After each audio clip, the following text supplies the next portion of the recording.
बिस्मिल्लाहिर्रहमानिर्रहीम। अस्सलामुअलैकुम। Class first year physics. आज हम स्टार्ट करेंगे चैप्टर नंबर 9 का topic number 4 young double slit experiment. तो डियर स्टूडेंट्स, ये हमारे पास फर्स्ट एक्सपेरिमेंट है जो कि लाइट की वेव नेचर को एक्सप्लेन करने के लिए हम यूज़ करते हैं।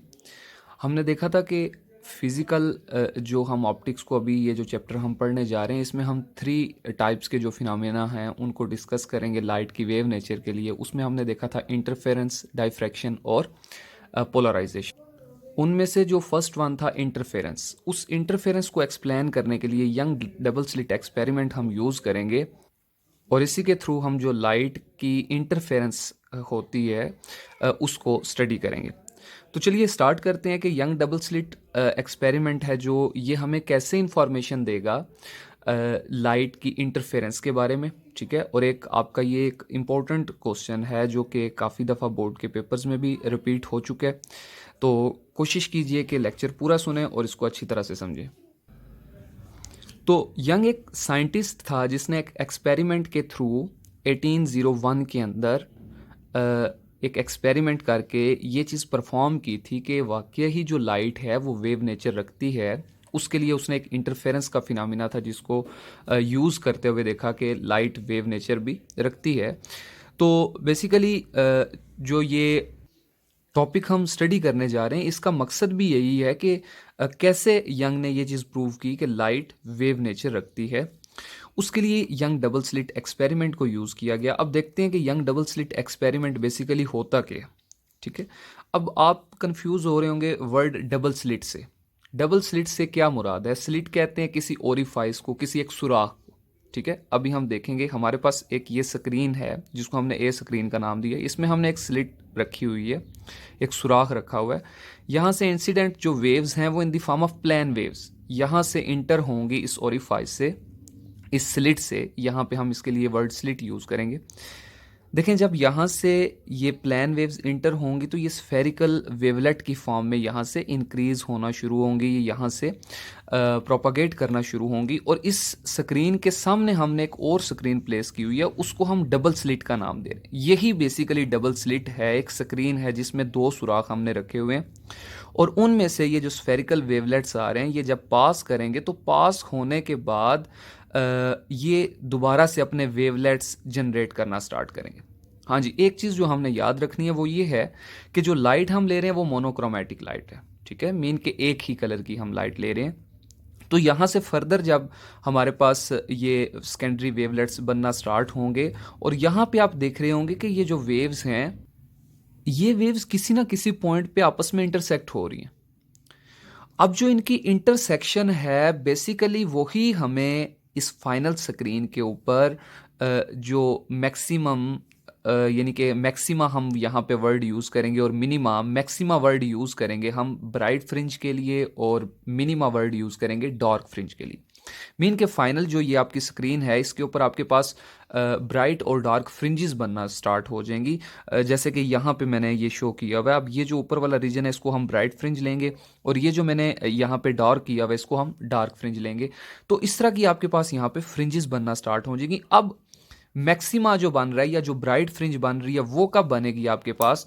कि जब आपकी एक वेव का जो क्रस्ट है वो दूसरी वेव के क्रस्ट के साथ मिलेगा तो उस वक्त होगी कंस्ट्रक्टिव इंटरफेरेंस और उस टाइम पे बनेगा मैक्सिमा। मीन के उस टाइम पे आपकी ब्राइट फ्रिंज बनेगी। लेकिन जब एक वेव का जो क्रस्ट है वो दूसरी वेव के ट्रफ के साथ मिलेगा तो उस पॉइंट पे आपकी डिस्ट्रक्टिव इंटरफेरेंस होगी और उस डिस्ट्रक्टिव इंटरफेरेंस में आपके पास बनेगा मिनिमा बनेगा या डार्क फ्रिंज बनेगी। ठीक है, यहाँ तक तो हमने ये चीज़ सीखी कि मैक्सिमा क्या है, मिनिमा क्या है, ब्राइट फ्रिंज किसे कहते हैं या डार्क फ्रिंज किसे कहते हैं और ये बनती बेसिकली कैसे, और ये बनती हैं हमारे पास इंटरफेरेंस पैटर्न के साथ। अब हम क्या करना चाहते हैं कि इस यंग डबल स्लिट एक्सपेरिमेंट को यूज़ करते हुए इस एक्सपेरिमेंट में से या इस टॉपिक में से जो चीज़ें हम फाइंड करना चाहते हैं वो क्या है हमारे पास। सबसे पहले है पाथ डिफरेंस।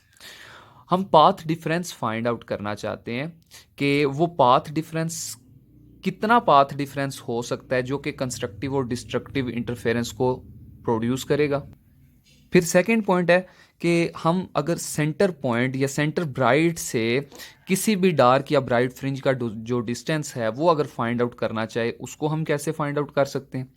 और थर्ड स्टेप है कि टू कंसेक्यूटिव जो क्रस्ट या जो टू कंसेक्यूटिव हमारे पास डार्क या ब्राइट फ्रिंजेस बनेंगी उनके दरमियान जो डिस्टेंस है वो कितना, मीन के एक ये ब्राइट फ्रिंज है और इसके साथ ये ब्राइट फ्रिंज है, इन दोनों के दरमियान जो डिस्टेंस है वो कितना होगा, या इस ब्राइट फ्रिंज से इस ब्राइट फ्रिंज तक का डिस्टेंस कितना होगा, इसको भी हम फाइंड करेंगे। तो चलिए हम स्टार्ट करते हैं। सबसे पहले हम फाइंड करते हैं पाथ डिफरेंस को, कि पाथ डिफरेंस हम कैसे फाइंड आउट करेंगे। तो देखिए स्टूडेंट, हम इसको कैसे फाइंड आउट करेंगे उसके लिए देखें आपके पास यहाँ पे 3 रीजन्स आपको शो हो रहे हैं। ये फर्स्ट जो रीजन है इसमें हम देख रहे हैं प्लेन वेव्स को, सेकंड रीजन में हमारे पास डाइफ्रैक्टेड रेज, और थर्ड रीजन में हो रही है इंटरफेरेंस। हम इस इंटरफेरेंस वाला जो हमारा पोर्शन होगा उसको यहाँ पे ड्रॉ कर लेते हैं। आपको यहाँ पे स्लिट्स भी नज़र आ रही हैं, S1 स्लिट है और यहाँ से S2 स्लिट है। अब देखें जब लाइट यहाँ से इंटर होगी तो इंटर होने के बाद उसकी इंटरफेरेंस हो रही है तो तभी हमारे पास डार्क या ब्राइट फ्रिंजेस बन रही हैं। ये तो हमें तब पता चला कि डार्क और ब्राइट फ्रिंज क्यों बनी, बिकॉज के वेव नेचर थी और वेव नेचर में ही इंटरफेरेंस हुई जिसकी वजह से डार्क और ब्राइट फ्रिंजेस बनी। अदरवाइज अगर हम न्यूटन का कॉन्सेप्ट यूज करें तो न्यूटन का कहना यह था कि लाइट बिहेव करती है एज अ पार्टिकल। तो पार्टिकल पे के तौर पे तो लाइट अगर यहां से इंटर हो तो वो लाइट तो डायरेक्ट इस फेज पे टकराएगी, इस स्क्रीन को वो ब्राइट कर देगी, या फिर यहां से जब इंटर होगी तो इस पॉइंट पे जब टकराएगी तो इसको ब्राइट कर देगी। ठीक है, बाकी तो ये सारी स्क्रीन हमारे पास डार्क रहेगी, वहां पे तो लाइट फॉल नहीं करेगी। हाँ, अगर लाइट पार्टिकल नेचर रखती है, लेकिन यहां पे हम यूज कर रहे हैं हाइजन प्रिंसिपल को, और उसको यूज करते हुए हमने ये देखा है कि लाइट बेसिकली ड्यूल नेचर बल्कि वेव नेचर के तौर पे यहाँ पे बिहेव कर रही है। और उसी वेव नेचर को अगर हम देखें तो उस वेव नेचर की वजह से जब इंटरफेरेंस होती है कंस्ट्रक्टिव या डिस्ट्रक्टिव तो वो यहाँ पे बनाती है डार्क फ्रिंजेस को या ब्राइट फ्रिंजेस को।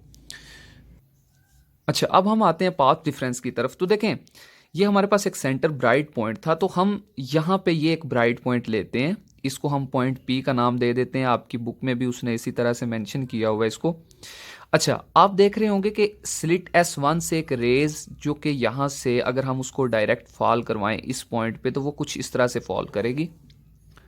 लेकिन क्या अकेली वेव से यहाँ पे ब्राइट फ्रिंज बनेगी?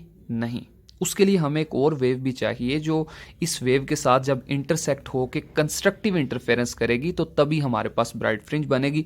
दूसरी वेव कहाँ से आएगी? उसको इस पॉइंट से लेंगे। ठीक है, इस पॉइंट से हम उसको ड्रॉ करते हैं इस पॉइंट तक।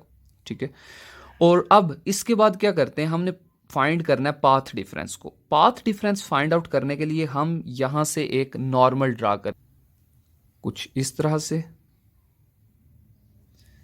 अब देखें ये जो नॉर्मल हमने परपेंडिकुलर एक ड्रॉ किया उसका क्या हमें फ़ायदा हुआ कि जो हमारी दोनों वेज जा रही उनमें से इस रे की जो लेंथ है वो कम है और इसकी ज़्यादा है। तो हमने क्या किया कि जब परपेंडिकुलर ड्रॉ किया तो उसके बाद यहाँ से लेके इस पॉइंट तक दोनों जो रेज हैं उनकी जो लेंथ है वो ऑलमोस्ट सेम होगी। हाँ, यहाँ से लेके इस पॉइंट तक हमारे पास एडिशनल कुछ वेव ऐड हो रही है जो कि पाथ डिफरेंस है बेसिकली, और इसी को हमने फाइंड आउट करना है। और अब अगर हम इन पॉइंट्स को कुछ नेम असाइन कर दें A, B और इस पॉइंट को D नाम असाइन कर देते हैं, और यहाँ पे ये कोई हमारे पास एक पॉइंट P है। अच्छा स्टूडेंट्स, अब अगर हम इस ट्राइंगल को थोड़ा सा जूम कर लें, मीन के इस ट्राइंगल को हम यहाँ पे कुछ इस तरह से अगर ड्रा कर लें, ठीक है, तो आप देखेंगे यहाँ पे एक एंगल थीटा बन रहा है। ठीक है, यहाँ पे एक हमारे पास एंगल थीटा बनेगा। इस एंगल थीटा के सामने वाला जो वेक्टर है उसको हम कंसीडर कर रहे हैं परपेंडिकुलर। ठीक है, और इन पॉइंट्स को हम नाम दे रहे हैं A, B और D का, और ये साइड हमारे पास बनेगी बेस, सॉरी हाइपार्टिन्यूज, क्योंकि बेस यहाँ पे बनेगी बिकॉज के ये 90 एंगल यहाँ पे बनता है, ये बनेगी बेस, ये वेक्टर बनेगा बेस और ये बनेगा हाइपार्टिन्यूज। अब इस A और B के दरमियान का ये जो डिस्टेंस है इसको स्लिट डिस्टेंस के तौर पे भी हम जानते हैं, और इसको D के साथ रिप्रेजेंट करेंगे और यहाँ पे हम इसको D लिख देते हैं। अब देखें यहाँ से जो एंगल हम फाइंड आउट, जो पाथ डिफरेंस फाइंड आउट करना जा रहे हैं उसके लिए हम लिखेंगे sine theta is equal to perpendicular over hypotenuse, और परपेंडिकुलर हमारा क्या आ रहा है डिस्टेंस B से D तक, और हाइपार्टिन्यूज DR है। ठीक है, और हमें पता है यहाँ पे हमारा जो पाथ डिफरेंस आ रहा था, जो एडिशनल पाथ आया था जिसको हमने पाथ डिफरेंस का नाम दिया था, वो था बी डी। तो हम यहाँ से ऐसे करते हैं, इस बी डी को यहीं पे रखते हैं और इस डी को अगर इस साइड पे मल्टीप्लाई करवा दें तो ये हमारे पास बन जाएगी equation b into d is equal to d sine of theta. ये हमारे पास वो पाथ डिफरेंस आ गया जिसको हम फाइंड आउट करना चाह रहे थे। तो अब हम क्या कर सकते हैं कि जो B से D तक का जो डिस्प्लेसमेंट यानी कि हमारा, इसको हम कह रहे थे फेज डिफरेंस, उसको हम यहाँ पे लिख सकते हैं D साइन थीटा के तौर पे भी। अब ये तो फिनोमिना हमारा हो गया किसी ब्राइट फ्रिंज के लिए। बिल्कुल सेम यही प्रोसेस होगा एक डार्क फ्रिंज के लिए भी, ठीक है। लेकिन उसको हम थोड़ा सा और एलेबोरेट करते हैं इस सेंस में कि हमें पता है कि जब कंस्ट्रक्टिव इंटरफेरेंस होती है तो तब हमने फार्मूला पढ़ा था d into sine theta is equal to m lambda के इक्वल होता है। और जब हम बात करेंगे डिस्ट्रक्टिव इंटरफेरेंस की या डार्क फ्रिंज की तो उसमें हम लिखेंगे d sine of theta is equal to m plus 1/2 into lambda. Mean के लैम्डा जब हाफ इंटेग्रल मल्टीपल के साथ ऐड होता जाएगा तो बनेगी डिस्ट्रक्टिव इंटरफेरेंस और बनेगा डार्क फ्रिंज या डार्क पॉइंट वहां पे हमारे पास बनेगा। तो स्टूडेंट्स यहाँ तक हमने फर्स्ट गोल अपना अचीव कर लिया। अब हम आते हैं सेकंड की तरफ। सेकंड हमने फाइंड करना था डिस्टेंस ऑफ एनी डार्क और bright fringe from the centre bright. यानी कि इस सेंटर ब्राइट से अगर आप यहाँ तक इस पॉइंट तक का जो सेंटर ब्राइट डिस्टेंस है वो आप फाइंड आउट करना चाहते हो इस सेंटर पॉइंट से, तो उसके लिए अब हम जो यहाँ पे फिगर ड्रॉ कर लेते हैं। अच्छा स्टूडेंट, ये हमने एक फिगर ड्रॉ कर ली। अब मैंने स्क्रीन के ऊपर जो बैंड्स थे उनको डार्क और ब्राइट के लिए मैंने उनका जो कैपिटल लेटर वही डी और बी उसके लिए यूज़ कर लिया। अब आप ऐसा करना चाहते हैं कि आप इस सेंट्रल ब्राइट पॉइंट से इस ब्राइट पॉइंट तक का जो डिस्टेंस है वो फाइंड आउट करना चाहते हैं। हम ऐसा करते हैं कि इस पॉइंट से लेके इस पॉइंट तक का जो डिस्टेंस है हमारा, उसको अगर हम नाम दे देते हैं y का, और इस पॉइंट से इस पॉइंट तक का जो डिस्टेंस है उसको हम अगर l के साथ रिप्रेजेंट कर देते हैं तो, और इस पॉइंट को हम नाम दे देते हैं o का, और इस पॉइंट को c का नाम दे देते हैं, और इस पॉइंट को हम p पॉइंट का नाम दे देते हैं। तो देखें यहाँ से इस पॉइंट तक का जो डिस्टेंस फाइंड आउट करना है, अगर हम यहाँ से एक लाइन ड्रॉ करें तो हमारे पास देखें दोबारा से एक ट्राइंगल बन रही है, ठीक है। यहाँ पे हम अपना एंगल थीटा मेंशन करते हैं। तो इसके सामने देखें ये अब दोबारा से हमारे पास एक ट्राइंगल बन गई है। तो हम ऐसा करेंगे, यहाँ से इस डिस्टेंस को फाइंड आउट करने के लिए हम इक्वेशन लिखते हैं यहाँ पे tan theta is equal to perpendicular over base. देखें ये जो ट्राइंगल है, चले मैं इसको यहाँ पे साइड पे दोबारा से ड्रा कर देता हूँ और इन पॉइंट्स को भी नाम दे देते हैं। ये पॉइंट P है, ये C है और ये O पॉइंट है। O से C पॉइंट के दरमियान जो डिस्टेंस है उसको L से रिप्रेजेंट कर रहे हैं, C से P पॉइंट तक के डिस्टेंस को Y से रिप्रेजेंट कर रहे हैं। ये एंगल थीटा फाइंड आउट करना चाह रहे हैं। तो देखें आपको परपेंडिकुलर की भी वैल्यू आपको गिवन है Y और बेस की भी L गिवन है, और ये बनेगा हमारे पास किसके इक्वल, tan थीटा के इक्वल। अच्छा तो स्टूडेंट tan थीटा हमारा आ गया y ओवर l के इक्वल, और ये हमने कौन सी ट्राइंगल सॉल्व की, ट्राइंगल ओ सी और एल।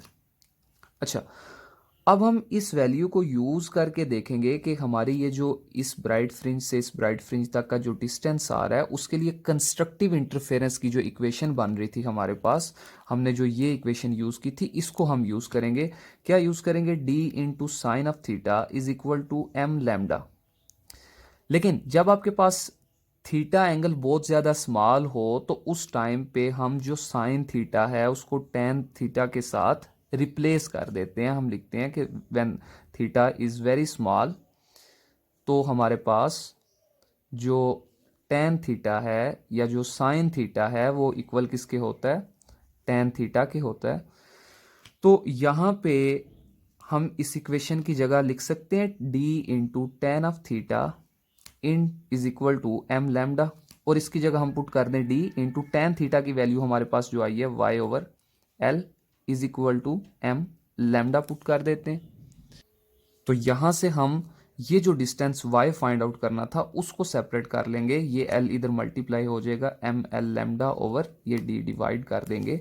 तो हमारे पास यहाँ पे जो इक्वेशन बनेगी वो बनेगी n l lambda over d. तो यही इक्वेशन हम फाइंड आउट करना चाह रहे थे कि वो कौन सा डिस्टेंस, वो कितना डिस्टेंस होगा या उसके लिए क्या फार्मूला होगा जिसको हम यूज़ करते हुए इन दो ब्राइट स्पॉट का जो डिस्टेंस है वो फाइंड आउट कर सकते हैं। इसी तरह आप इस ब्राइट से इस डार्क का भी जो डिस्टेंस फाइंड आउट करेंगे, सेम आपके पास यही प्रोसेस होगा, जस्ट उसमें रिप्लेस करेंगे m+1/2 के साथ। तो उसके लिए जो हमारे पास फार्मूला बनेगा वो बनेगा y into m is equal to m+1 into L lambda over d. ये बनेगा हमारे पास किसके लिए, डार्क फ्रिंज के लिए, और ये फार्मूला हमारा बना किसके लिए, ब्राइट फ्रिंज के लिए। अच्छा स्टूडेंट्स, अब हम बढ़ते हैं अपने लास्ट इस क्वेश्चन की तरफ। उसमें देखें कि अब हमारे पास जो डिस्टेंस है वो हमने फाइंड करना है। फ़र्ज़ कर लें ये हमारे पास कोई एक सेंट्रल लाइन है जिसको हम ब्राइट लाइन का नाम दे रहे हैं। तो हम चाहते हैं कि एक ब्राइट से सेकंड ब्राइट तक का जो डिस्टेंस है वो फाइंड आउट करना चाहते हैं। मीन के टू कंसेक्यूटिव जो ब्राइट या टू कंसेक्यूटिव जो डार्क फ्रिंजेस हैं उनके दरमियान का डिस्टेंस फाइंड आउट करना चाहते हैं हम। तो हम ऐसा करते हैं कि अगर इस डिस्टेंस को हम नाम दे देते हैं वाई एम का, और फिर नेक्स्ट इस ब्राइट डिस्टेंस से इस ब्राइट डिस्टेंस के लिए हम एक और डिस्टेंस मेंशन करते हैं और उसको मैं नाम दे देता हूँ y m+1 का। ठीक है, सिंपल, यानी कि पहले दो हमारे पास जो ब्राइट स्पॉट थे उसके लिए ym यूज़ किया, एक हमने और ऐड किया तो उसको हमने ym+1 के साथ लिख लिया। अब अगर इनकी इक्वेशंस को हम कुछ इस तरह से सॉल्व करें, अभी आपने y के लिए वैल्यू फाइंड आउट की, तो आप फाइंड करेंगे इस वैल्यू को कुछ इस तरह से, del y is equal to y m+1 minus y m। ठीक है, यानी कि आपने चेंज फाइंड आउट करना है कि कितना वो डिस्टेंस आ रहा है जो कि आप फाइंड आउट करना चाहते हैं, यानी कि टू कंसेक्यूटिव जो ब्राइट फ्रिंजेस हैं उनके दरमियान जो डिस्टेंस है वो आप फाइंड आउट करना चाहते हैं। डेल वाई के साथ उसको रिप्रेजेंट करेंगे, तो वो उसके लिए आप फार्मूला लिखेंगे। अभी जो आपने वाई के लिए लिखा था उसमें सिंपल आप एम की जगह लिख देंगे m+1 into L lambda over D और minus m into L lambda over D. अब आप इसको थोड़ा सा सिंप्लीफाई कर लें। सिंप्लीफाई सेंस में करेंगे कि इस m से पहले इस वैल्यू को मल्टीप्लाई करेंगे तो ये बनेगा m L lambda over D, फिर बनेगा ये l लैम्डा ओवर डी, फिर minus m L lambda over d. ये दोनों वैल्यूज कैंसिल हो जाएंगी और डेल y किसके इक्वल आ जाएगा, l लैम्डा ओवर डी के लिए। तो ये हमारे पास वो डिस्टेंस है जिसको फाइंड आउट करने के बाद हम जो दो कंसेक्यूटिव ब्राइट फ्रिंजेस हैं उनके दरमियान का जो डिस्टेंस है उसको फाइंड आउट कर सकते हैं। सेम इसी तरह से दो डार्क जो फ्रिंजेस हैं उनके दरमियान भी डिस्टेंस फाइंड आउट करने के लिए हम लिखेंगे del y is equal to y m+1 minus y m। अब जो y डिस्ट्रक्टिव इंटरफेरेंस करेगा, बिकॉज के बात हो रही है डार्क फ्रिंजेस की, तो y के लिए जो हम वैल्यू यूज करेंगे वो करेंगे m+1 plus 1/2 into L lambda over D minus यहां पे यूज करेंगे m+1/2 into L lambda over d. तो चलिए इसको भी थोड़ा सा सिंप्लीफाई कर लेते हैं, मल्टीप्लाई करते हैं। पहले m से इस वैल्यू को m L lambda over D आ जाएगा, फिर 1 के साथ मल्टीप्लाई करेंगे तो एल लैम्डा ओवर डी, फिर 1/2 के साथ करेंगे तो 1/2 into L lambda over D आ जाएगा। सेम प्रोसेस यहाँ पे भी होगा, minus m L lambda over D आ जाएगा और फिर plus minus minus 1/2 L lambda over D आ जाएगा। तो ये वैल्यूज कैंसिल हो जाएंगी हमारे पास और दोबारा से डेल y क्या बनेगा, एल लैम्डा ओवर डी। तो आप देख रहे हैं कि आपके पास जो डार्क और ब्राइट दोनों फ्रिंजेस के लिए जो डिस्टेंस आ रहा है वो सेम आ रहा है। मीन के इन सेम जो आंसर आया उससे हमें ये पता चलता है कि ये जो फ्रिंजेस बनेगी एक पैटर्न के अंदर, एक रेगुलर डिस्टेंस के अंदर बनेगी। कोई मतलब कि इरेगुलर पैटर्न नहीं होगा, इनका एक रेगुलर पैटर्न होगा जिसमें एक मतलब कि स्पेसिफिक डिस्प्लेसमेंट के ऊपर ये अपने आप को शो करेंगी। तो लास्ट में मैं इन तीनों पॉइंट्स को थोड़ा सा समराइज कर रहा हूँ। फर्स्ट जो आपने स्टेप फाइंड आउट किया था पाथ डिफरेंस, कंस्ट्रक्टिव इंटरफेरेंस के लिए हमने फार्मूला देखा था d sine theta is equal to m lambda, और डिस्ट्रक्टिव के लिए हमने देखा d sine theta is equal to m plus 1/2 into lambda. Second जो था हमारे पास, सॉरी पाथ डिफरेंस नहीं था, पाथ डिफरेंस तो हमने फर्स्ट में डिस्कस किया। सेकेंड में था सेंट्रल ब्राइट से जो किसी एक पॉइंट तक, जो किसी एक मैक्सिमम पॉइंट तक जो ब्राइट फ्रिंजेस के दरमियान का डिस्टेंस है वो हमने फाइंड आउट करने के लिए कंस्ट्रक्टिव इंटरफेरेंस में हमने देखा था y m is equal to this, और डिस्ट्रक्टिव इंटरफेरेंस के लिए ये फार्मूला लिखेंगे। और इसी तरह लास्ट में टू कंजेक्यूटिव फ्रिंजेस के दरमियान, ब्राइट फ्रिंजेस या टू कंजेक्यूटिव डार्क फ्रिंजेस के दरमियान जो डिस्टेंस था उसको फाइंड आउट करने के लिए del y is equal to this and destructive interference ये डिस्टेंस आएगा। तो आई होप सो कि आपने इसको अंडरस्टैंड किया होगा, और इसकी एक दो दफ़ा प्रैक्टिस करें, इसको इम्पोर्टेंट क्वेश्चन है। नेक्स्ट लेक्चर तक के लिए अपना ख्याल रखिएगा। अल्लाह हाफिज़।